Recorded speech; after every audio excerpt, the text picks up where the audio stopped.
Haha. I think I'm recording. Right. Do you know how difficult it was to hook up my phone that way? Pretty difficult. But the reason why I'm doing this is because, well, I wouldn't mind having my first morning smoke with you. Yes. Why not? So, what I'm going to do is pretend I'm alone.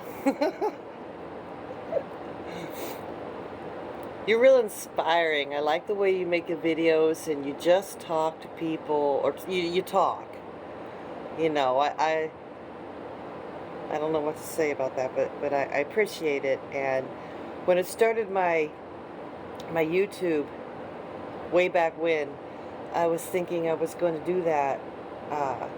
Just make videos of having different conversations about things.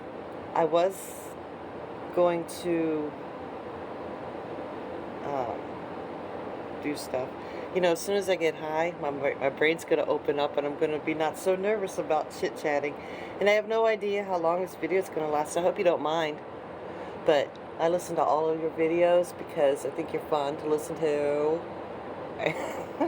Right now I have nothing to say. I have nothing to say. Except I just love how you lured me to Discord the way you did, and we still didn't do the voice chat thing. It's okay, I forgive you. That's why you're getting a video right now, because that wasn't fair. I just stopped making this video. I'm not interesting.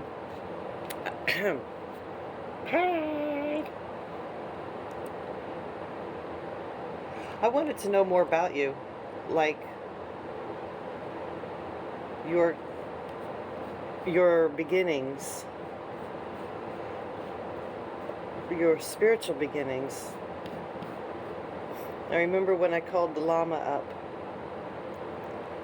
and she was asking me about my past. I told her when I was a kid, I used to think of, like, I used to try to figure out God and all of that, and it was my theory as a child that we were Barbie dolls for angels.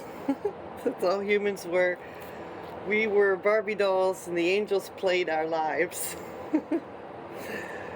And that was an amazing experience, an emotional, well, mental experience. Whenever I called that Lama. Geez, I don't have any story in my head at all. Maybe it was ill-fated to try to make this video to sit and talk to you when I don't even have anything to say. So I wanted to tell you stories. But I ain't got no story to tell. Huh.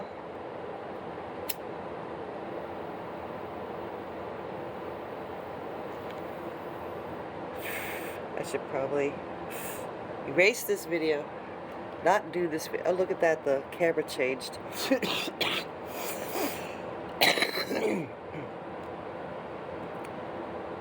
Your life and my life is so different, yet so much the same.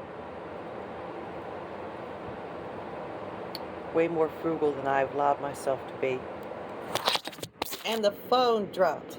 Luckily you don't get to see my face. You can't see my face. Oh, now we're upside down. And now we're facing this way. Oh, you told me about your knife. Now I got a knife. I'm not copying you. I always had the knife.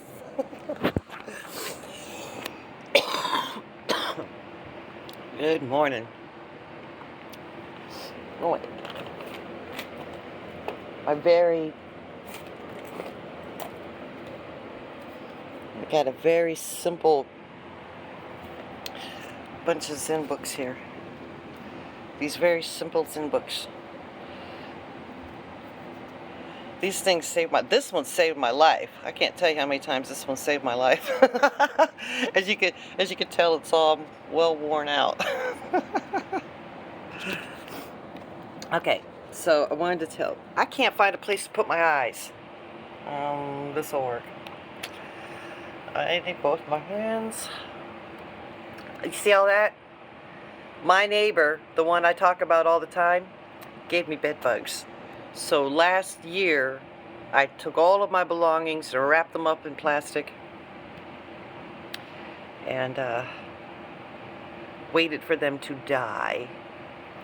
They're mostly dead. I think they're all dead. I haven't had any problems, and I brought most of my things back in. So that's nice. And then he comes to me and says, "Hey, I think I'm having problems. Do you have any of that spray, fogger?" And I'm like, "Dude, that's like my emergency package, cause I'll bug bomb just for maintenance." Is there a problem? A precept against bug bombing? Okay. So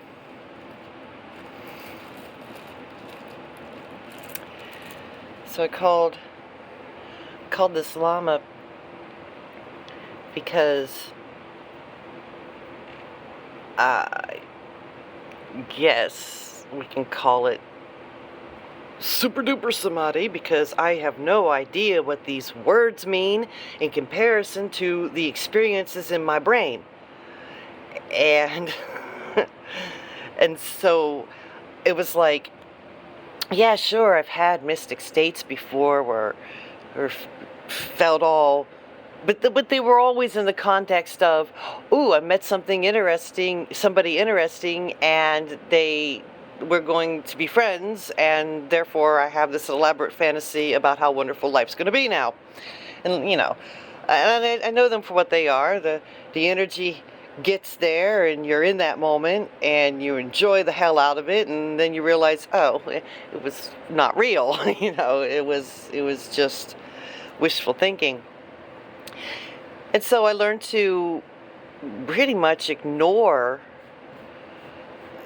those times when that would happen, and just kind of call them wonderful meditations. They last 4 days, and then I go back into the normal world, and everything's cool.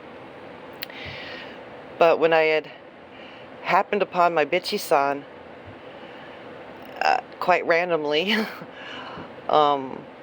what he was doing was acting like a gatekeeper in the YouTube comment sections. He would set himself up and be asking people questions, random people questions, and then debate them a little bit. And then, for whatever it was, the cone he asked, that he was asking, kind of triggered me, because I was like, you're attacking this girl. This girl you're talking to, you're attacking her, and she doesn't have to explain her knowledge to you, and you're just being a jerk.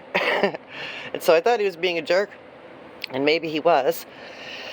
But then I answered him in defense of the person who had previously answered him. And then so he's like, blah, blah, blah. Well, maybe you can answer. And I'm like, hit me with it. I said, I think your question's loaded. I think your question doesn't have an answer. I think it's just like, is the earth flat? Is it convex? Is it concave? I don't care. I still pay my bills and study my mind. And he said, oh, I forget what he said. That's okay. I don't have to remember. It's on my blog. But it's like 7 months after this encounter where I felt like I don't know, like I really zen slapped this guy down. I fucking wow. I said it felt good for me. It was during the height of the beginning hype of the pandemic, and and I just needed to zen slap somebody, and I found him and I slapped him down, and I felt real good about that. But several months later, I had come across the teachings of that disgruntled Christian that I was telling you about yesterday. I didn't tell you about him, but I said I like to listen to him. I don't know why, because I kind of just marvel at the fact that his his complaints are so way off the mark and about 20 years too late. And but the thing was, he was selling me. He was selling me on a new religion. Quite literally, he was selling me on Gnosticism, on Assyrian Gnosticism, because I'd never come across that religion before. And the way he was talking about its realizations and its spiritual reality, I said to myself, hey, I'm that. I'm that. I'm that. Finally found a religion, you know? And while I'm trying to conform my entire mind to this new revelation, this new way of looking at things that I felt finally completed me, I went into that amazing mental experience. Only during this mental experience, I was talking back at myself and I was like, why do I need him? I already have my practice. I already have my disciplines. I already have the with whom I spend my mystical time. I already have all these things that he's offering me. So religion isn't his. The realization, all that shit, it's not from him. And and that kind of just made everything go whoosh, whammo, woohoo la. And I couldn't shake it, and it was really shaky, and it was just something I didn't know what to do with it. I said, now it's time. Now it's time to go find a Buddhist master. I need to talk to one of them motherfuckers because I don't understand what's going on, and neither does anybody else. So, through my bitchy son friend, who I believe is some type of closet stalker of my Lama person, he's the one that introduced me to them, by name, not by person, and I went and called her up. And I'm like, I want to explain what's happening, but all of my words sound stupid. Now, what does all this story have to do? I'll tell you. Because somebody on our Zen said in their blabberings, and it doesn't matter who, but I just feel like they're wrong. They said something to the effect of, when it's real realization, there's no memory of the encounter. There's no memories. And I'm like, this can't be so, because in all the conversations that have been significant, I remember every single detail, and every single detail recharges the energy of that particular moment. Like when she's asking me over the phone about my spiritual stuff. And in my mind, I am absolutely blank. I mean, literally, like normally there's colors, images, words. There's something I can see that I can speak of. But when she was talking to me, trying to assess where I'm at, my brain was black. And I'm sitting there staring into this black void, and she's talking, and I'm not thinking, I'm just there. And she's like, blah, blah, blah, and, because she asked me, what do I practice? And I said, I practice watching my thoughts. And she goes, well, that's a method, but you can also, watch your breath and notice this, blah, blah, blah, blah, and I didn't hear the blahs, your thoughts. And I said, no, I'm not thinking anything. And she started laughing. Because the truth is, I wasn't thinking anything, and she fucking knew it. Because in hindsight, I could see that blackness I was feeling was her blocking me from seeing what she's looking at. And I'm like, whoa! But when she found out where I was, and when we both kind of knew it, I said, I said, no, I'm not thinking. And then she's laughed, and she asked a question, and I'm like, no, I always thought that we were Barbie dolls for angels. And she had a silent laugh, like a ha, there was a taken aback and a laugh. And I said, I know, not far off, huh? You know, she didn't say that, but I'm like, I know, right? Not that far off. And it kind of didn't occur to me until after I got the phone. Fuck, I read the mind of a llama. No wonder the bitch won't talk to me. You know, yeah, that hurt my feelings too. Is that she wouldn't really talk to me. I didn't even know that I was speaking to the llama person because I just thought I was speaking to a secretary. Wrote about that shit too. But she didn't want to talk to me after that. Like, and then like later on, my bitchy son was like, well, I only took you as a student because she wouldn't. And I'm like, but she didn't tell me she wouldn't. You know? There was no fantasy communication on my end that let me think that there was no connection. There is a connection. I know there's a connection because those happenings, memories, verbatim, are strong and plugged into my mind. But I'm never gonna ever meet her. And I wonder why that is. I don't know what I'm talking about anymore because it hurts. Because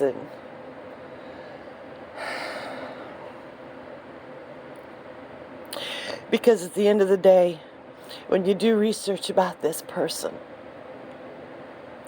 you might find that she's probably one of those false gurus also. And I don't understand. I don't understand. Yeah, this was supposed to be a fun video. But and so I don't understand where that guy's like, your memories aren't going to be real. I've had such great adventures over the last 2 years. And all of them from this back porch.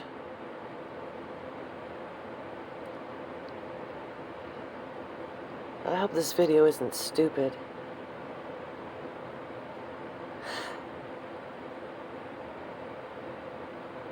So I kind of wanted to know about what you've come up through. And what? I don't know. I don't know.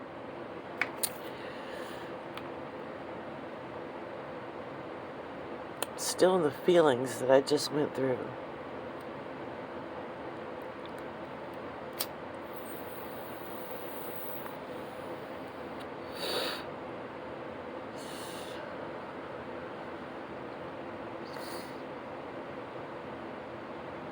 I thought speaking would be easier for me, but then again, give me some credit. I did pick up the phone, start talking under the pretense of, hey, join me for my morning smoke, and I have no thing to say.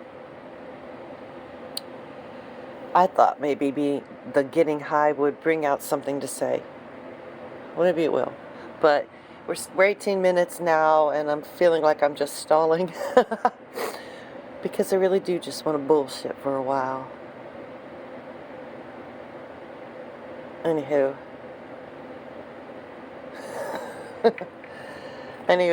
Go finish my smoke. I'm probably not even going to review this video because I know it's stupid.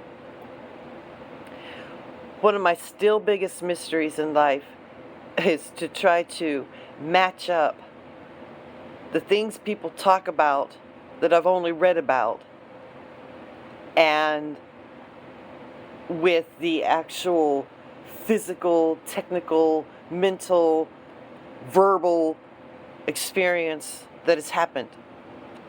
And what I mean when I talk about maybe an American needs to bring this in is, as much as I love the Chinese and the literature and the idioms, well, I mean, like, as in admire not having put my fingers on and made them dirty, but is the fact that You take people that are sitting there in our Zen who've got all of those, who've been trained to find the way by the words of the Chinese and by the methods of the Chinese, and therefore it's sort of like giving an American a Chinese haircut, and he can converse with the Chinese people about the stuff, but he has no way to speak Zen to Joe Schmo at the gas station. Why? Because he is reliant on the methods that the Chinese words triggered and tripped up and caused and codified and made, but those words are not accessible. See, back in China, you could tell the dirt farmer, "Oh, moo," and they go, "Oh yeah, that's in my culture. I understand that. That means that." Well, Americans are completely different, and if you want the Zen words to work for Americans, you have to fuck it up like Americans have fucked up everything else that was brought over the ocean. You have to Americanize it. And that is my big vision, my big dream,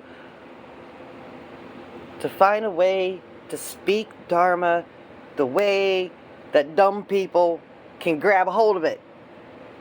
Because there ain't no reason to open your mouth if you're not speaking Dharma. That's my opinion. And I don't feel like taking a vow of silence because I talk too much. Anywho. Okay, this is my dumbass video. It is for you. It was significant of nothing. Okay, let's see if this works. Dearly.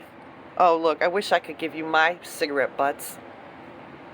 I save them for when I run low and I don't feel like leaving the store. Okay.